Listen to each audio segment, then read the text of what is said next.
Namastê! Você está entrando aqui nessa live sem saber que live é essa.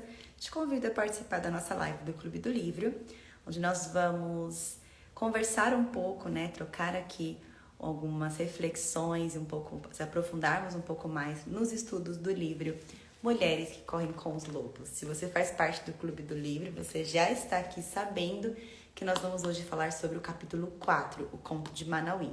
Se você ainda não faz parte do Clube do Livro, mas gostaria de ler com a gente de forma coletiva e ter acesso também aos audiobooks do livro, tanto ao PDF quanto aos audiobooks do livro Mulheres Correm com os Lobos, depois dessa live eu vou deixar o link nos meus stories. Você pode clicar no link da minha bio e entrar lá pro nosso Clube do Livro, no nosso grupo do WhatsApp. É livre para todo mundo, pode entrar, participar. Lá a gente é um espaço aberto e seguro para a gente poder trocar nossas percepções, nossas dúvidas sobre a nossa leitura. E eu vou disponibilizando para vocês lá no podcast Yoga com Carolina o audiobook desse livro. Então eu vou gravando o audiobook e disponibilizando e nós vamos lendo juntas. Nós finalizamos a leitura do capítulo 4. Então hoje essa live conclui o capítulo 4, nós iniciaremos o capítulo 5. As lives anteriores sobre o capítulo 1, 2 e 3 estão salvas aqui no Instagram e também no meu canal do YouTube, para ficar mais fácil de vocês acessarem. Então pode ir lá também no canal do YouTube, que tem a playlist com todas as lives de todos os capítulos para você ler o livro no seu tempo, escutar os audiobooks no seu tempo e assistir as lives no seu tempo também. Assim, todos nós lemos, mas cada um no seu tempo, sem pressa, dando ali o tempo necessário. Então, bem-vindos e bem-vindas. Eu vou chamar aqui a minha companheira do Clube do Livro, a psicanalista, professora de yoga e uma grande estudiosa sobre a psique feminina e uma amante desse livro, Mulheres Correm com os Lobos, a Flávia. Ela vai entrar aqui, a Flávia Mello, Flávia Nascimento, ela vai entrar aqui para falar com a gente. E quem tiver dúvidas e perguntas, é só ir mandando aqui nos comentários que a gente vai respondendo ao longo da live, tá bom? Vou chamar aqui a Flávia.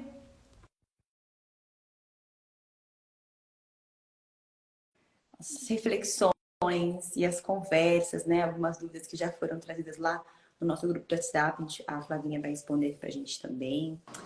Boa noite, Flávia. Oi, Carol, tudo bom? Tudo bom? Deixa eu acender a luz, acho que tá um pouco escuro aqui. Um pouquinho.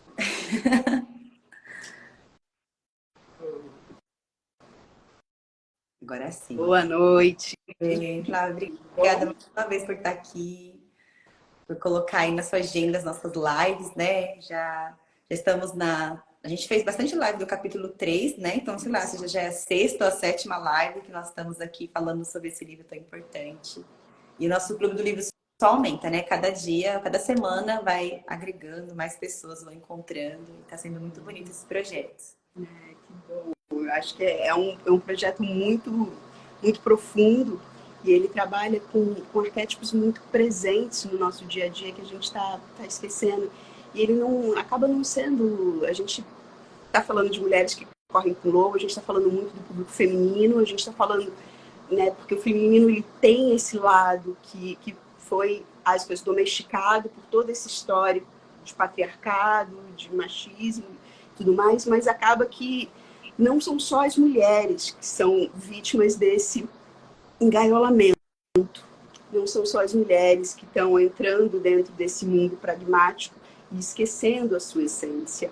E esse capítulo eu faço uma comparação ali com a transição da casa 6 para a casa 7 da astrologia, sabe? Quando você sai da relação com você mesmo e você entra para a relação com o outro, E agora? E agora que não é só o meu deleite, que não é só aquilo que é minha alma, como é que eu vou trabalhar o outro, essa relação com o outro?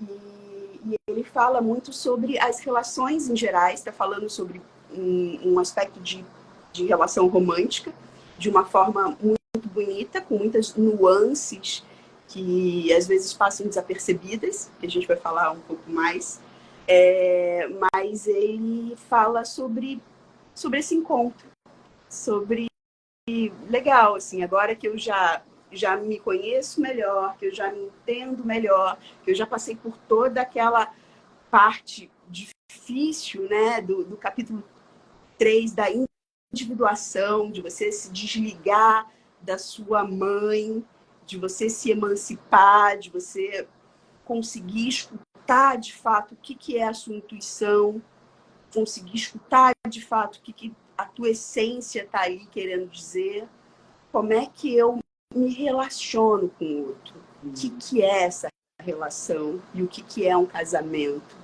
o que é um amor. Ele traz pra gente, né, o título do capítulo em si se chama O Parceiro, a união com o outro. E aí vem o conto de Manauí, que ela traz essa introdução ao conto, um hino para o homem selvagem. Esse seria talvez o único conto, eu não li os outros ainda, então eu tô aqui, do livro que parece que é direcionado para os homens, né?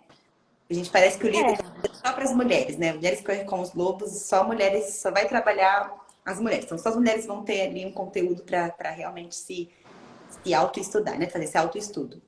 Mas eu senti que esse conto, ela fala com os homens, né? Como se a gente pudesse falar assim, tivesse... Dá vontade de falar assim para todos os homens, lê esse conto aqui, vê o que você entende, dá uma analisada. Para todos os homens que a gente conhece, né? Nossos pais, irmãos, amigos, companheiros, ex-companheiros. Falar, olha aqui, o que vocês acham desse conto? Porque eu achei muito... Mas a gente também se relaciona com ele. Eu também me identifiquei muito, né?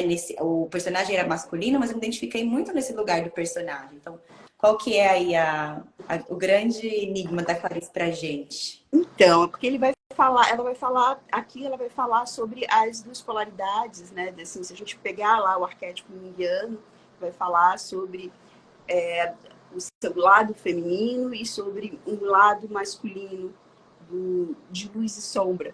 E se a gente prestar atenção, os dois personagens principais, né, eles estão divididos. As gêmeas são duas, mas que se completam, que casam juntas. E o cachorro também, ele acaba sendo uma extensão, né, seria o lado selvagem do Manauí. Que seria o nosso como a gente aprendeu com a gente tem a loba e eles têm o cachorro. Seria vai lá, né, enfrentar os desafios do percurso, vai entendendo. Ele que vai atrás de buscar essa verdade, que é o nome das irmãs. Então, bem resumido, né? Fazer um resuminho assim do conto, que eu acho que fica mais fácil para quem está chegando agora acompanhar. Exatamente. O conto de Manauí, né?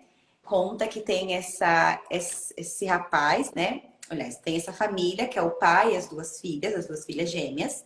E esse rapaz, ele quer casar com as filhas. Só que o pai traz esse desafio para ele, né? Você vai ter que descobrir o nome das minhas filhas, né? Elas não vão falar o nome para você, você vai ter que descobrir o nome delas. Se você não acertar o nome correto delas, você não vai casar com elas. E aí ele não tem ideia de qual é o nome delas, né? E aí ele volta para casa e conversa com o cachorrinho dele, né? O cachorrinho dele fala assim, então eu vou lá, vou até a casa delas e vou tentar escutar se elas falam o nome, né? Eu vou lá tentar descobrir e volto e te conto. Só que nessa jornada do cachorrinho ir, ele vai lá, ele escuta a conversa, ele ouve o nome delas e quando ele volta para contar para o dono dele, ele sempre tem uma distração no caminho. Ou é uma torta de noz moscada que tá o cheiro, e ele vai lá e come a torta e se distrai e esquece os nomes. Aí ele tem que voltar de novo para tentar escutar de novo os nomes. Ele vai dizer, agora não vou esquecer. Aí ele escuta os nomes, volta correndo, ele encontra um osso no caminho, se distrai, perde de novo. Aí a última, que essa me intrigou bastante, que eu ainda não entendi, deve ter muitos simbolismos aí, que é esse capanga, né, como se um bandido, né, um ladrão, que aparece no meio da floresta e agarra ele, né, e pede para ele contar os nomes, né, me fala para mim os nomes dela, né. E ele fala, não vou contar, né, é um segredo, eu descobri esse segredo, eu só vou contar pro meu dono. E ele consegue morder esse capanga, se livrar, e ele conta pro dono dele o nome das filhas, das duas moças, das suas mulheres. E aí esse rapaz volta, o Manauí, e é um conto, se eu não me engano, africano, se eu tiver... Eu acho que sim, agora eu não lembro. Posso depois dar uma confirmada esse detalhe. Mas eu acho que sim. E ela fala que isso também me chamou a atenção de ser, né? Ela busca várias origens realmente de contos diferenciados. E aí esse rapaz volta e ele acerta. Só que quando ele volta para falar o nome das meninas, elas já estão prontas para casar com ele. Então elas já sabiam que ele saberia, ele iria encontrar, né? Como se Então ela chega e é isso, e ele vai, é como se as duas fossem uma coisa só mesmo, né? Então eles se casam com ela e como se agora você já sabe os nomes verdadeiros delas, você pode, né, seguir o caminho juntos e eles vão e se casam. E aí vai contando pra gente. É muito bonito porque esse conto, ele ao mesmo tempo que ele mostra um romantismo completamente desconstruído daquele que nos é apresentado em geral nos contos de fada moderno. E aí quando eu falo de contos de fada moderno, eu estou falando de todos os bombardeios que a gente recebe sobre a idealização do amor romântico, e a gente é bombardeado disso desde que a gente nasce, porque é impressionante, assim, você vê um desenho animado e o final é o casamento. Você vê, tem que ter o par, tem que ter como se aquilo fizesse algum sentido para a criança, né? Como se aquilo fosse apresentado desde sempre como um propósito de vida. Se isso não acontece, não tem um final feliz. Se você não se relaciona, você não tem. Mas, em geral, dentro dessas relações, desses contos de fadas modernos, né, a gente faz o esforço de conquistar o outro. E a sedução, ela é muito mais pela conquista, pelo esforço que eu faço de mostrar para o outro o quanto eu tenho valor. E aí eu vou criar no outro uma necessidade de mim.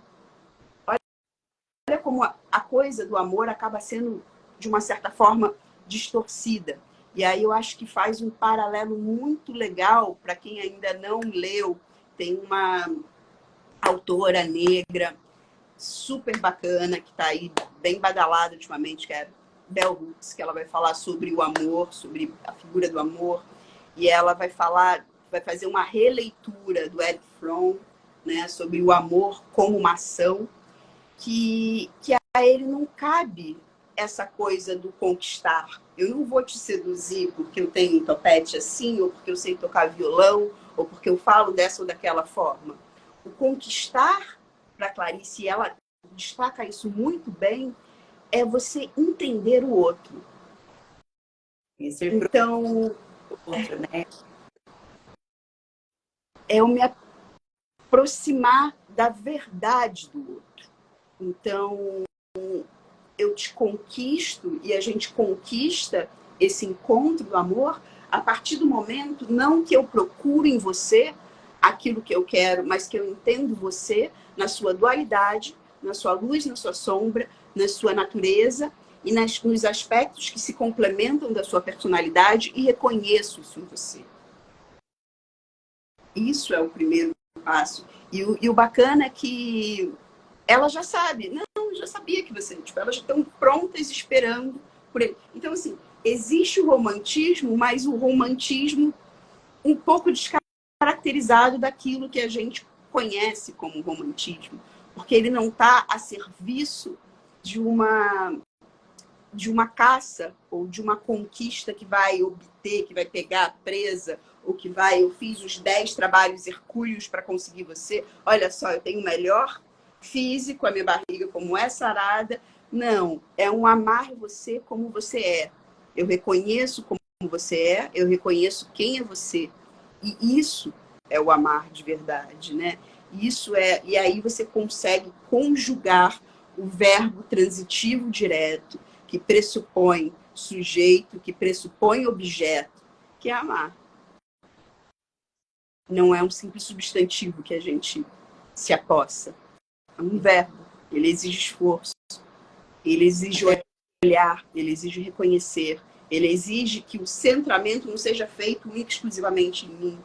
E muitas vezes, quem vai fazer esse reconhecimento, quem vai ajudar a gente a entender o outro, não é o aspecto intelectual e mental de Manauí.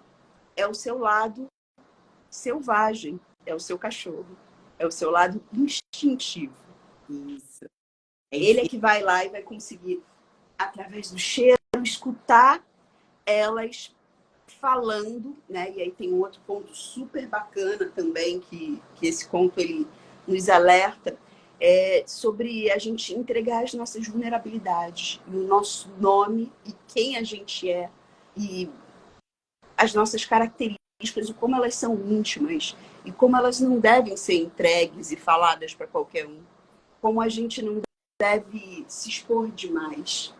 Como a gente deve aprender a selecionar de fato para quem a gente se mostra vulnerável.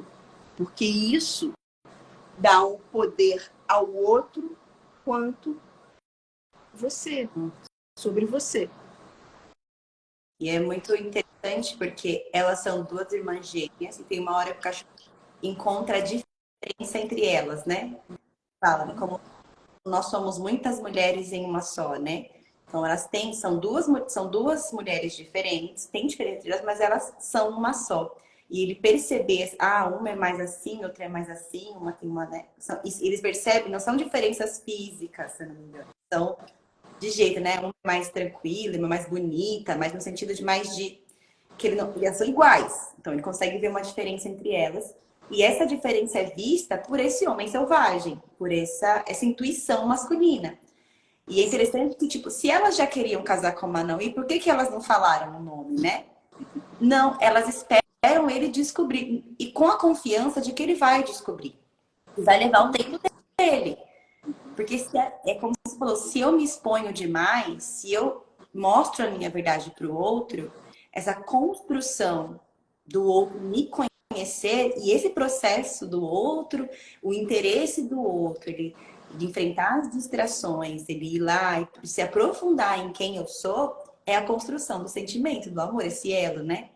Esse vínculo. Se eu já me coloco ali na mesa, né, com tudo ali, todas as minhas vulnerabilidades ali, o outro não tem esse tempo de ver se ele realmente consegue me conhecer. E aí o amor fica perdido. Existe uma troca, existe um jogo de eu vou te dar essa informação, eu vou me abrir para você, mas você vem até aqui para você receber.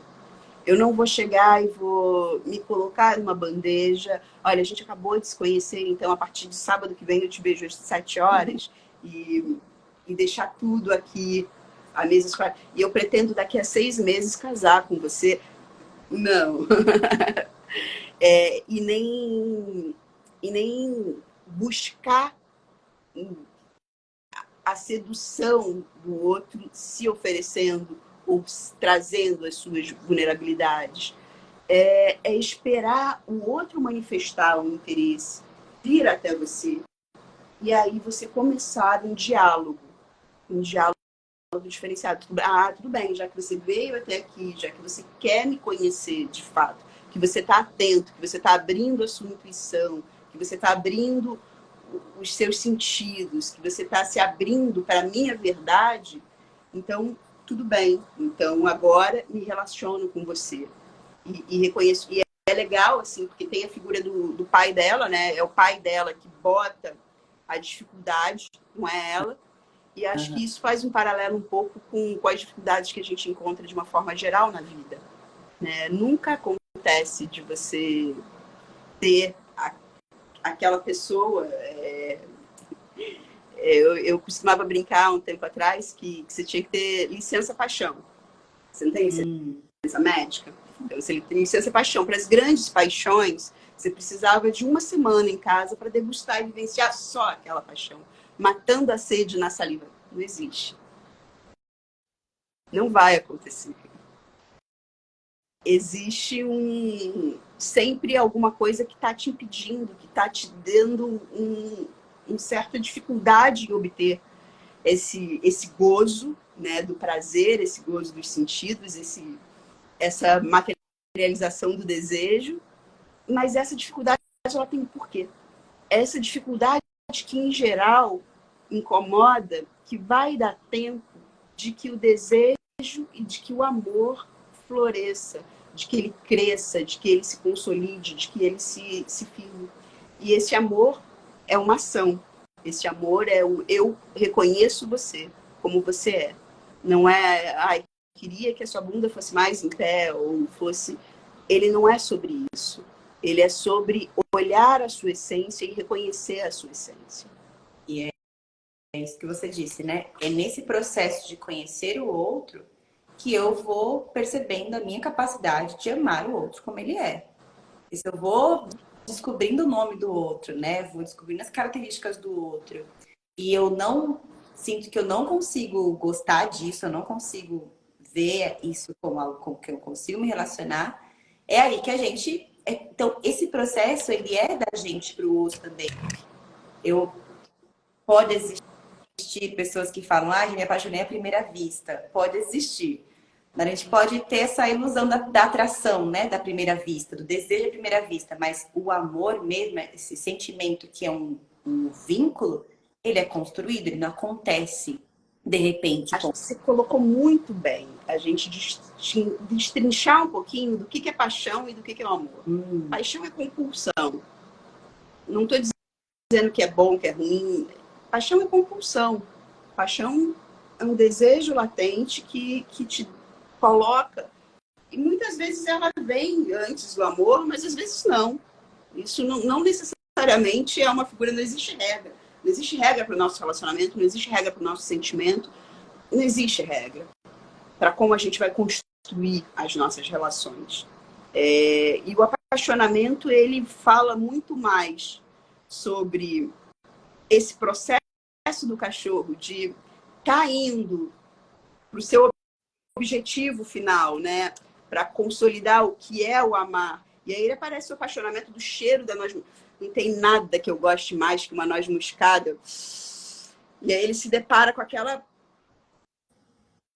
febre, aquela compulsão de encontrar o prato preferido dele, com noz moscada ali, a torta, no meio da... E aí ele vai se deleitar na paixão de comer aquela torta e de saborear aquela torta. Mas é diferente da construção do amar, que é algo que vem de um esforço nosso, que é algo que vem de um esforço de reconhecer aquela pessoa tal qual ela é, que é algo que vem de um esforço de respeitar aquela entidade, aquele ser que está à nossa frente, de conhecer o que ele precisa, quais são as demandas daquele ser, aonde ele se completa. Ele tem um lado sombra, ele tem um lado luz, e acolher o ser nessa sua complexidade. E isso fala sobre uma coisa muito bacana também sobre o amor, né? Que é sobre essa ideia de ter um projeto juntos. Porque tanto as gêmeas quanto o Manauí, eles só conseguem ficar juntos porque eles têm um projeto juntos de casar. Não significa que eles precisem ser iguais, não significa que eles precisam pensar a mesma coisa ou ter as mesmas características. Ao contrário, eles têm simplesmente um objetivo juntos. Elas estão querendo se casar, ele está querendo se casar, eles querem construir uma família. E isso vale para todas as esferas da vida. Se eu tenho aqui um projeto de parceria com você, a gente precisa ter um objetivo juntos. Porque senão não vai dar certo. Senão eu vou chegar aqui querendo falar sobre, sei lá, sobre venda de aulas de yoga, e você me vem falar sobre o livro, e a gente não vai se comunicar. É como acontece com o próprio cachorro e o Manauí. Eles são diferentes, mas eles têm o mesmo objetivo, né? De alcançar aquilo. As duas irmãs são diferentes, mas elas são. Então, até nesse simbolismo de, né? Eu gosto muito de... Lógico, o assunto pode ir para outros lados e aprofundar muito. Mas pensar que o amor, quando a gente tira o romantismo do amor e pensar que as relações de amizade são relações de amor. Como que as amizades profundas e verdadeiras se constroem? De duas pessoas completamente diferentes, em geral, com sonhos diferentes, gostos diferentes, mas que conhecem profundamente a sua essência e escolhem vivenciar coisas juntos, né? Eu tenho amizades desde a minha infância, então amigas de 30 anos, tenho amigas da minha adolescência, de 20 anos de amizade. Nós nos transformamos constantemente ao longo da vida, fomos diversas mulheres ao longo da vida, e nós fomos constantemente, de novo, descobrindo um nome da outra. E quando a gente volta a descobrir o nome da outra, a amizade continua ou não. Outras amizades ficam, né? Porque a gente, às vezes, não consegue mais descobrir o nome de uma da outra, não se reconhece mais, já não consegue mais caminhar juntas. Mas essa relação do amor, ela vai sendo construída. E esse mesmo princípio, quando a gente leva para a relação romântica, a gente esquece que a relação ela se constrói da mesma maneira. Eu não quero mudar os meus amigos, querer que eles sejam uma coisa que eles não são, querer que eles cumpram um ideal, querer que eles... As minhas expectativas sobre os meus amigos, eles têm que cumprir, senão eu não consigo ser amiga deles. Por que eu consigo aceitar os Tem que meus ser amigos? todo mundo vegano, Todo senão mundo tem que ser praticar yoga, serem ativistas, serem feministas, senão não podem ser meus amigos. Então, imagina a família, né? A gente não quer amar ninguém da nossa família, porque é todo mundo diferente. não, e mais do que isso, a gente vai estar se retroalimentando numa bolha. Eu vou estar perdendo uma grande oportunidade de me rever. Eu vou estar perdendo uma grande oportunidade de olhar por outro lado. Até mesmo de fortalecer os meus argumentos. Porque se eu só me relaciono com feministas, que seja, né, eu estou reforçando as mesmas ideias, eu não me dou o trabalho de discutir sobre isso ou de escutar outras opiniões, eu não estou olhando ângulos diferentes, eu não estou crescendo. Perde essa oportunidade, que é o único objetivo da vida, que é evoluir, que é de aprender. É o único eu falo, Até finalidade. mesmo para Então, falar, não, cara, tô super certa e é isso mesmo, não vai existir mais nada sem o feminismo e acabou o patriarcado. e claro que é muito bom estarmos com pessoas que compartilham ideias, ideais, né? Valores. Isso também é importante para a gente entender que a gente não está sozinha e de que a gente pode, né, construir coisas com esses ideais, né? Mas mesmo compartilhando ideias, ideais e valores, ainda vão ter diferenças.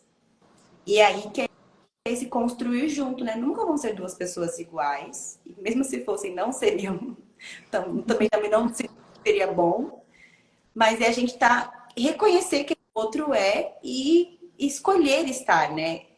Eu acredito, né, que é sempre uma escolha, como o Manaus escolhe ir atrás, procurar o nome e tal. E as meninas também, as mulheres, as duas irmãs, elas escolhem também ele, né? Porque elas ficam se preparando, confiantes de que elas também estão amando ele, né? Então elas estão confiantes que eles vão reconhecer quem elas são e ele vai amar quem elas são.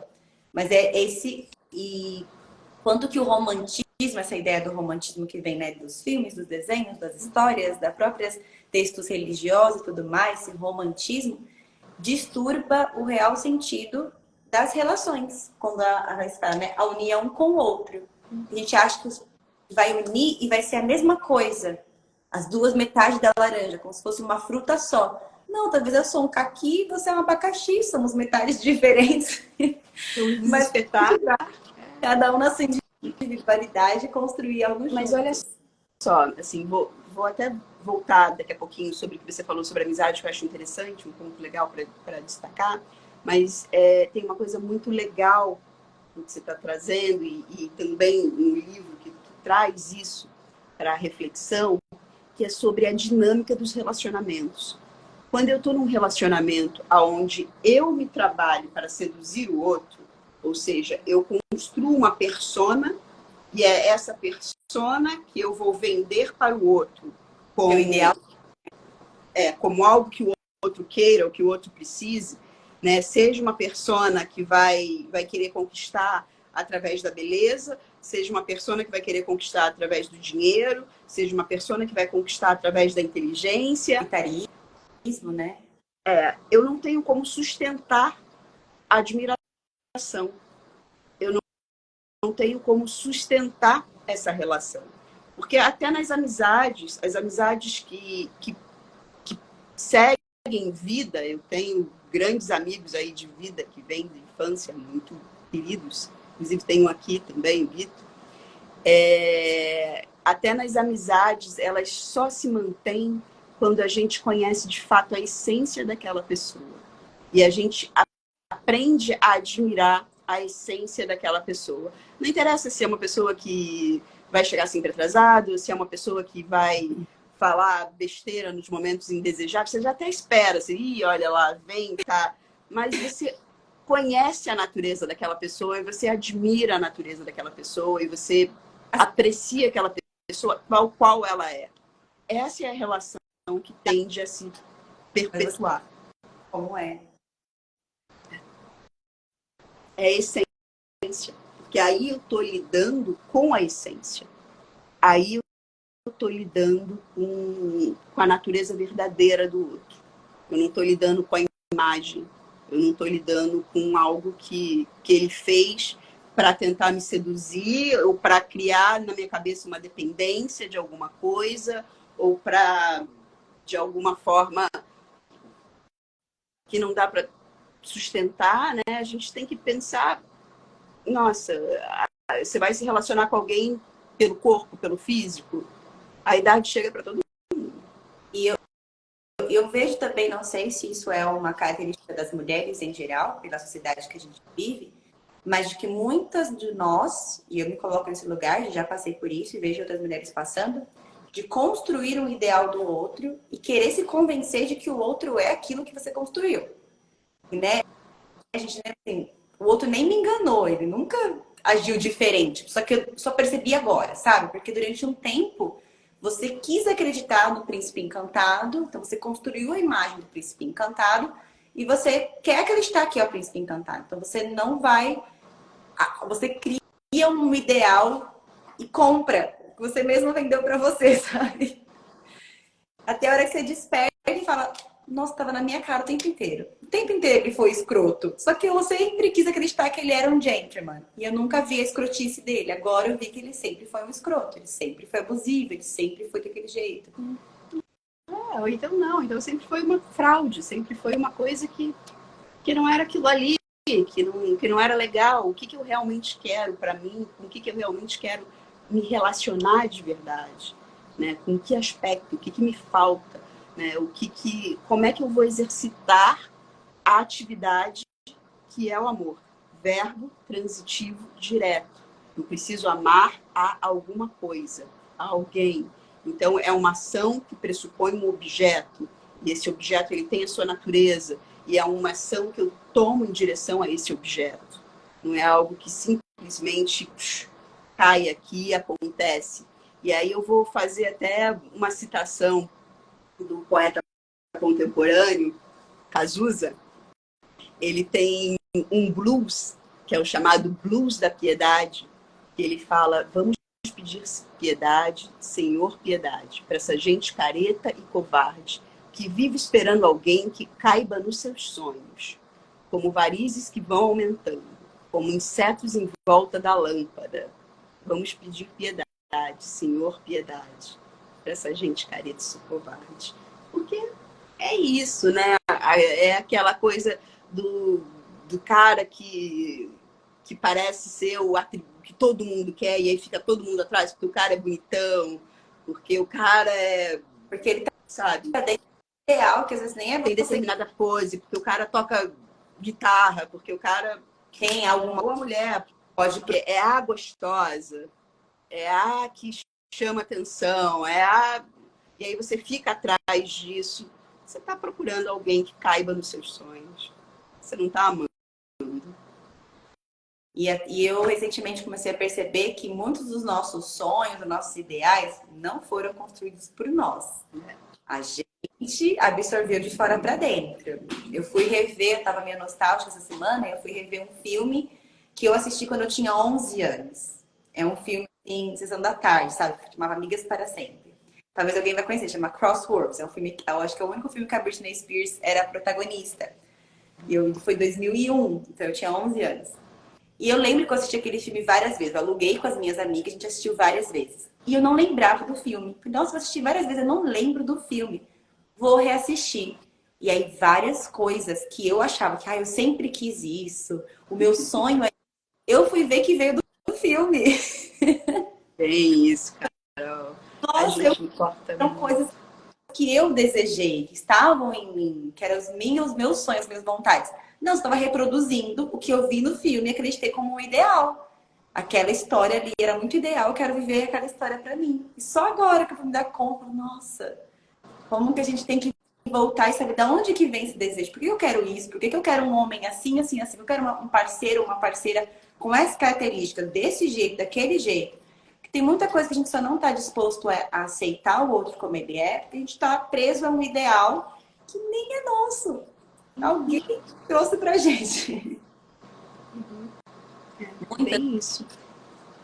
Bem isso. E isso acontece de diversas formas, né? Desde aquela mulher que é infeliz, mas tem um marido, né? Porque o importante é ter o marido, porque a sociedade vai me ver como, mas como eu vou ser sozinha? Mas você realmente quer estar com aquela pessoa?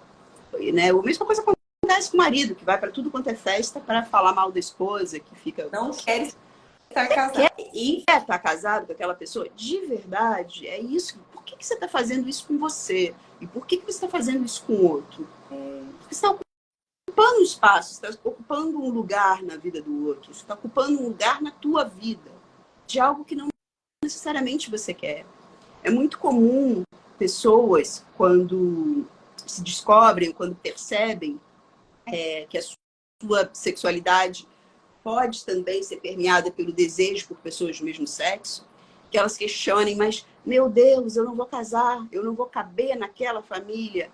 E aí você para e você percebe o quanto isso é engessado na cabeça. Você pode casar da maneira que for, como for, e ter vários modelos diferentes de família, que provavelmente nunca vai ser igual a nenhum que você viu, porque vai ser a sua família, de acordo com o que você gosta, com o que você quer, e com o que aquela outra pessoa que está ali contigo vai estar complementando com você, com a sua natureza, com a sua luz, com a sua sombra, com as suas características, né? E vão complementar e vão sair uma mistura única.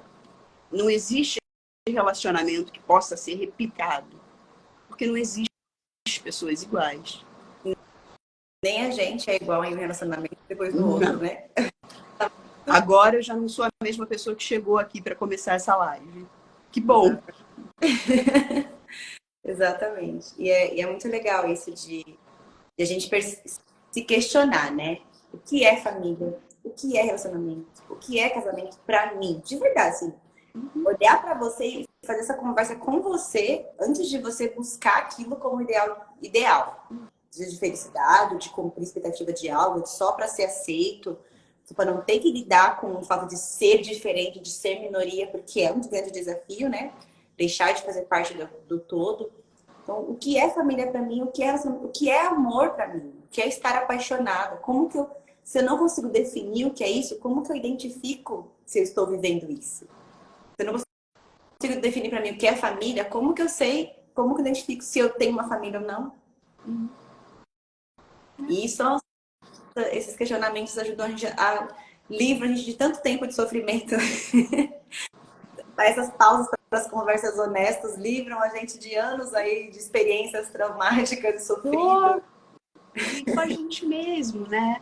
E é você aprender a gostar daquilo que você tem também, valorizar aquilo que você tem, né? Assim, e é tão comum a gente escutar histórias de pessoas que depois que perderam alguma situação começam a dar valor. Puxa, cara, mas era tão legal quando meu pai me acordava para me levar para a escola. Agora eu tenho que ir para o trabalho sozinha, fico dirigindo nesse trânsito aqui. Mas eu achava um saco quando meu pai me levava na escola, porque eu era uma adolescente que tinha vergonha de chegar na escola.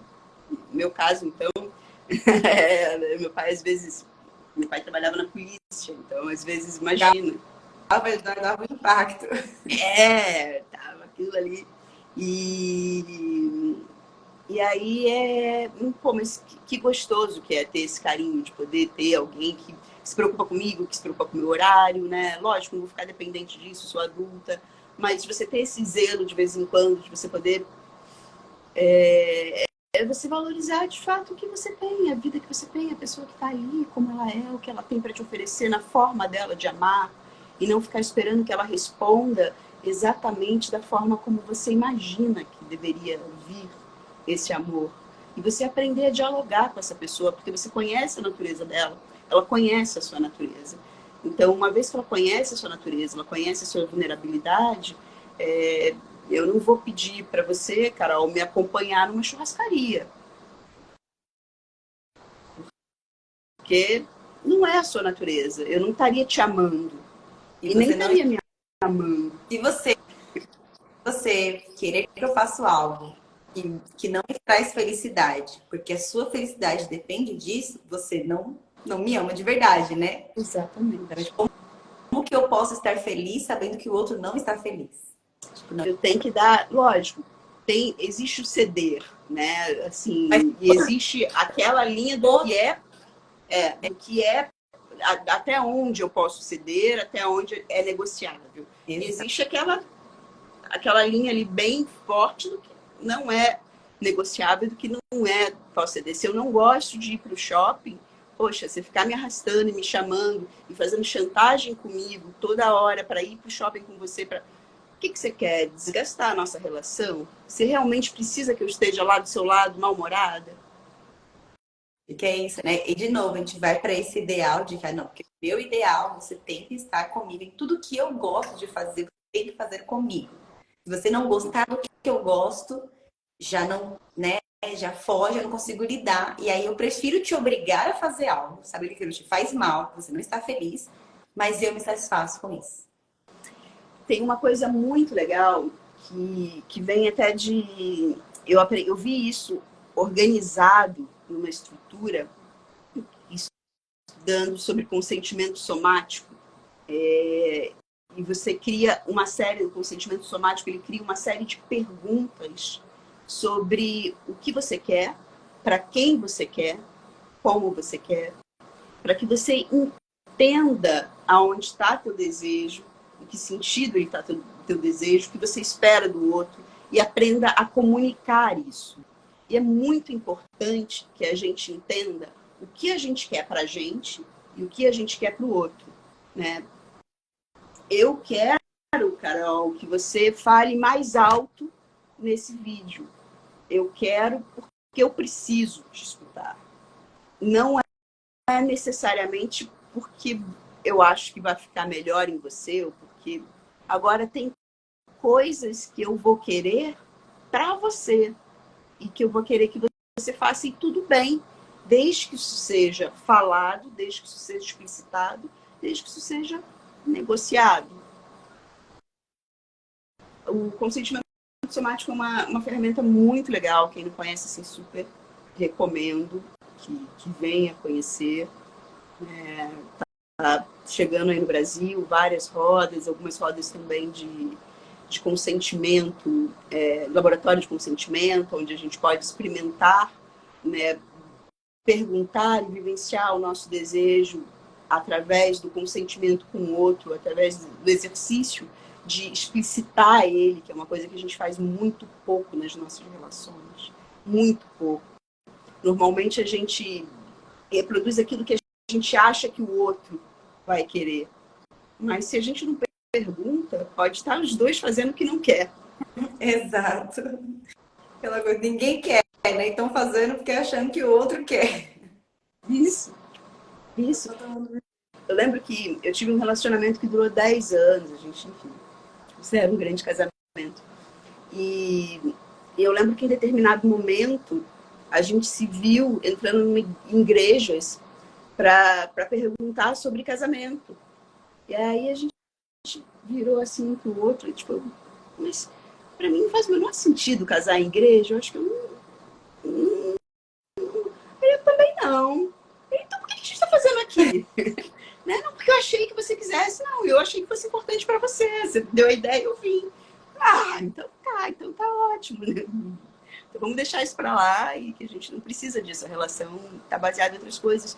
E quantas coisas a gente não vai indo assim nesses acordos implícitos naquilo que a gente idealiza como que é o acordo da monogamia ou do relacionamento de amizade ou do, olha, se você é minha amiga, então você não pode discordar de mim. Aonde está isso no acordo, né? O que é ser amigo para você? O que é ser amigo para mim? O que é ser marido para alguém? O que é ser esposa para alguém? O que está dentro desse acordo de fato? Se a gente não conversar, se a gente não falar, a gente não dá espaço para a natureza do outro se manifestar, nem para os nossos desejos vir à tona, e a gente também não tem espaço para exercitar isso que é o amor de verdade. Que é a ação de reconhecer o outro tal qual ele é. E amar ele na sua natureza. E admirar na sua natureza, sem querer alterar a natureza ou a essência dessa pessoa. E esse se relacionar com o outro, a união com o outro que a Clarice traz, ela vai muito além dos relacionamentos românticos, né? De casais, vamos dizer assim. Vai nos relacionamentos de parceria, né? Sejam das amizades, todos esses relacionamentos que, né, que a gente escolhe, né? Às vezes tem alguns que a gente não escolhe, que é pai, mãe, a família, a gente vai ter que ir lidando, e depois de um momento a gente pode escolher se quer continuar ou não. Mas isso que a gente vai escolhendo, vai construindo, eles passam por esse lugar de esse laço, né, que a gente constrói com os nossos parceiros de vida, sejam os amigos, sejam os companheiros, são laços de amor. E esse amor se passa, como você disse, pelo reconhecer a essência do outro. Isso passa por mãe e filha, isso passa por pai e filho, isso passa pelo amor de irmãos. Esse é você lidar com o amor na sua essência. Não adianta você ter um filho com determinada característica, um filho que não gosta de futebol, mas você quer que seu filho goste de futebol. Mas você quer que sua filha faça balé. Mas ela não gosta daquilo, ela não quer. É uma criança que prefere brincar na rua, que prefere desenhar. É admirar e deixar que a natureza da pessoa se expresse tal qual ela é e reconhecê-la. Porque até com os nossos pais e quem é pai, né, com os filhos, esse processo de amor, ele não é inato, né? E a gente, se a gente for lá pro fundo, a gente vai se perguntar, né? Em que momento você constantemente vai buscando amar a pessoa. Você busca amar os seus pais, diferente. Você reconstrói esse amor, às vezes ele nem existe. Você fala, eu olho para essa pessoa que tá aqui e eu não consigo admirar, eu não consigo me relacionar com ela, eu não consigo amar. Esse processo de construção, que eu já amo por si só. Esse processo de construção, ele é exemplificado no livro, no momento em que Manauí, ele primeiro ele tenta chutar qualquer nome, ele tem 50% de chance de acertar. Verdade. Ele não chega sabendo amar, ele não chega sabendo reconhecer. É a dificuldade colocada pelo pai das gêmeas, porque elas também queriam casar, né? Então, assim, nem sempre essa dificuldade ela vem são essas dificuldades que a gente encontra na vida, essa dificuldade de eu não ter a licença paixão para ficar uma semana em casa me deleitando, matando a sede na saliva, é ela que me faz poder admirar e sentir o que eu quero no outro e observar um pouco mais a distância e conhecer um pouco mais a natureza do outro e dar tempo para as coisas amadurecerem. E tem um outro aspecto muito interessante que esse capítulo nos traz, que é uma coisa que tem sido cada vez mais falada e que é muito importante também que a gente fale e lance atenção, que é a tal da procrastinação. Porque o cachorro, ele sabe, ele guarda, mas ele se perde na procrastinação. Primeiro, por si só. Por fim, quando ele consegue vencer todas as procrastinações em si mesmo, já não é mais a comida, já não é... Aí aparece um ser externo e segura esse cachorro e o faz tentar tirar a verdade da boca dele. A gente pode interpretar isso de várias formas, né? A procrastinação, ela acontece por vários motivos.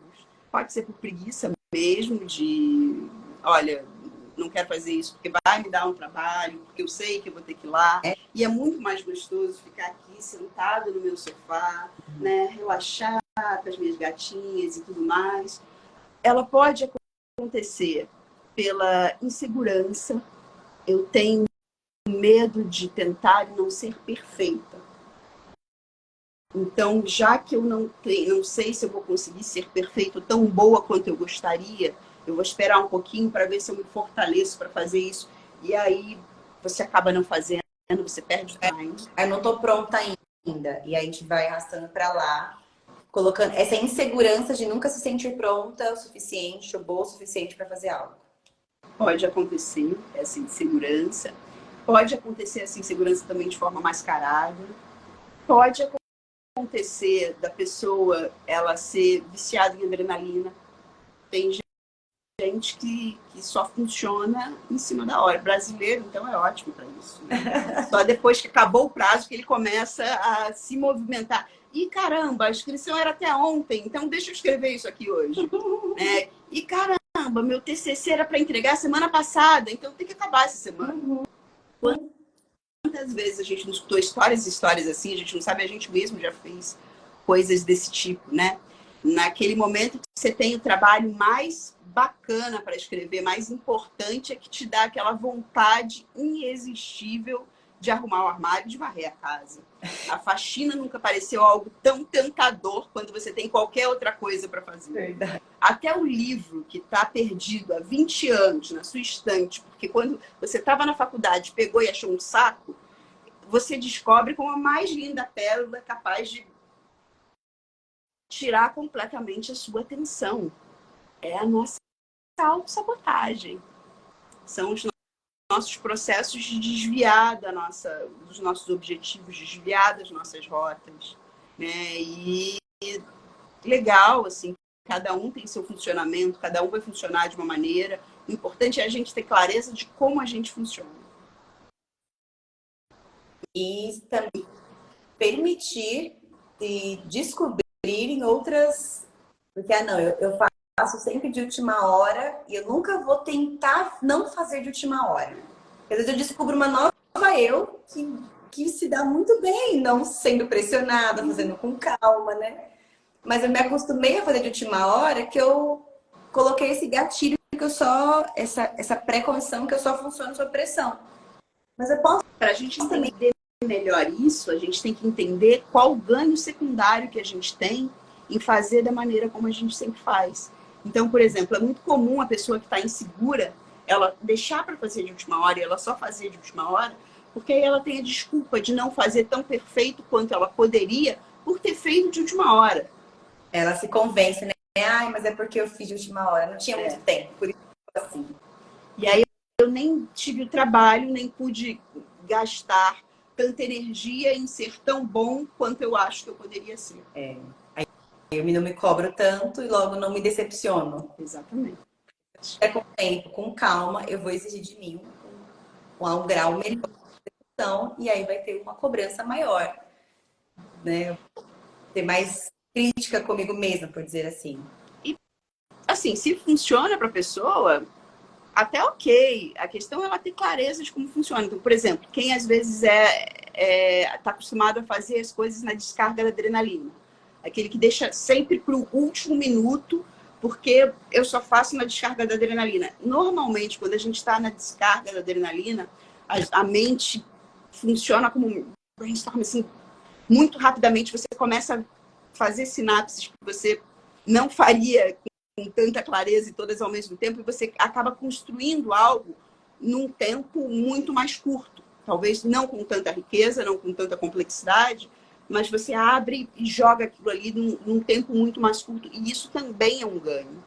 Isso também é um aspecto que você acaba podendo se acomodar ou buscar sempre. Então, é muito importante a gente entender qual o ganho que a gente tem, porque nós, pode ter certeza, a gente não faz nada à toa. Na nossa psique, no nosso dia a dia, não existe ponto sem nó. Por mais que você ache que, nossa, agora me deu uma vontade de varrer essa casa, sua psique está se distraindo da live que eu tenho aqui para fazer, de alguma forma, né? Para que eu me distraia ali para varrer a casa, mas tem um porquê. Tem um porquê, talvez, de eu não querer falar alguma coisa nessa live que desagrade alguém que eu vi que está aqui, né? A gente está sempre buscando recursos, caminhos, e é interessante a gente se perguntar que caminho, por quê, o que a gente ganha de verdade com isso, para trazer algumas das decisões à luz da consciência. Porque se eu deixar só o meu lado selvagem falar, só o meu cachorro decidir, pode ser que ele não chegue no destino que eu quero, que eu escolhi para mim.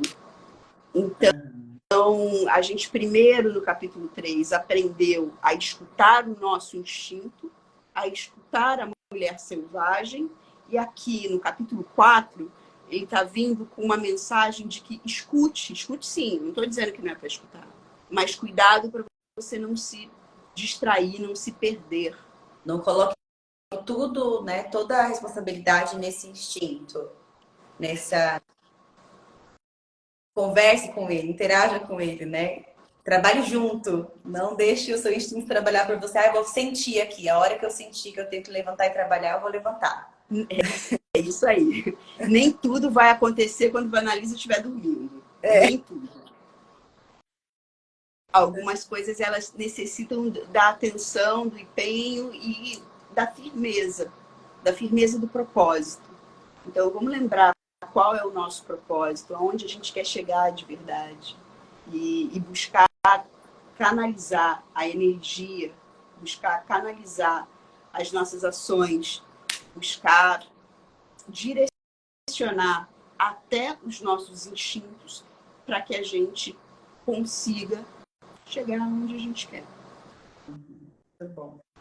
Eu, de mensagem final, assim, gostei muito dessa questão da procrastinação, da insegurança que você trouxe, de lembrar de que, assim como o cachorrinho, ele não estava preparado para ir lá, saber os nomes e voltar assim. Ele não cumpriu na primeira vez que ele foi. Então, tecnicamente, ele não estava preparado para isso. Mas ele foi fazendo, refazendo, foi na jornada, no caminho, enfrentando as distrações que ele conseguiu cumprir e sabe, e aprender algo, e evoluir, né? Tipo, agora eu sei, agora eu aprendi a resistir à noz moscada, consegui resistir ao lobo, consegui enfrentar o cara que vem e me pega. Não tava. Se o cachorrinho ficava assim, ai, Manoel, não tô preparado, vamos ficar aqui mesmo, não vamos lá não descobrir o nome delas não, porque quando eu sentir que eu tô preparada, aí eu vou. A gente não... E essa coisa, né? Ai, não tô preparada para um relacionamento, para me envolver com as pessoas. A gente, às vezes, fica se colocando nesse lugar, esperando que magicamente eu vou saber quando eu estou preparada para algo, e a gente não se permite aprender com as relações, da maneira como elas forem acontecendo, né? É muito, muito importante, muito boa essa colocação, Carol. É isso mesmo. A gente precisa estar disposto. Isso faz parte também do exercício do verbo transitivo direto, do amar, né? De estar disposto a... Vamos tentar de novo? Então, deixa eu ver isso aqui. Então, tudo bem. Conhecer, né, nossas distrações do caminho, conhecer nossas dificuldades, para fazer de novo, melhor, né? Nesse lugar de que estamos sempre aprendendo, estamos sempre evoluindo. Estamos mesmo. Preparado para nada. Nunca vai estar sempre preparado para começar um projeto, para começar um relacionamento, para iniciar uma amizade nova, para fazer nada, né? Dos que nos relacionam com o outro. Nunca está preparado para o outro. Porque o outro é o desconhecido. Não tem como se preparar para aquilo que eu não conheço. É conhecendo o outro que eu vou entender como que eu consigo me relacionar com ele. Então, onde estão as dificuldades, né? A gente não conhece nem a gente mesmo. Volta. Eu não sei dizer para você tudo sobre mim. Bom, eu ainda estou em construção, eu ainda estou em descobertas, eu ainda estou em reinvenção.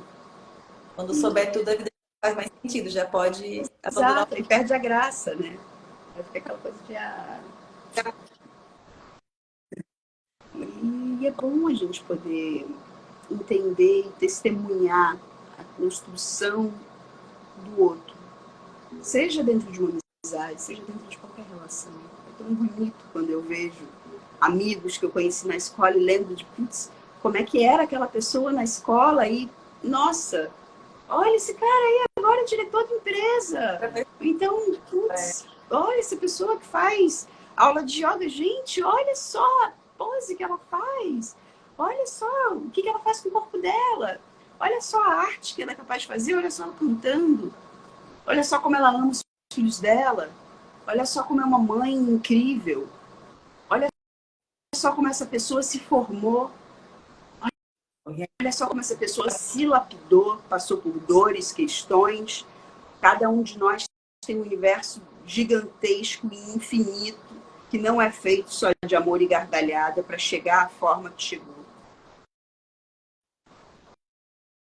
Que é feito também a ferro, fogo e lágrimas. E a gente tem várias formas de se forjar, de se lapidar,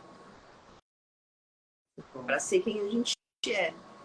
E amar o outro também é reconhecer como essas engrenagens se faz no outro e como o outro se constrói, de que matéria, de que sonhos, de que valores, de que vontades, de que desejos vocês são feitos. Que material você está escolhendo para se formar? É só dor? É só dúvida? É só falta?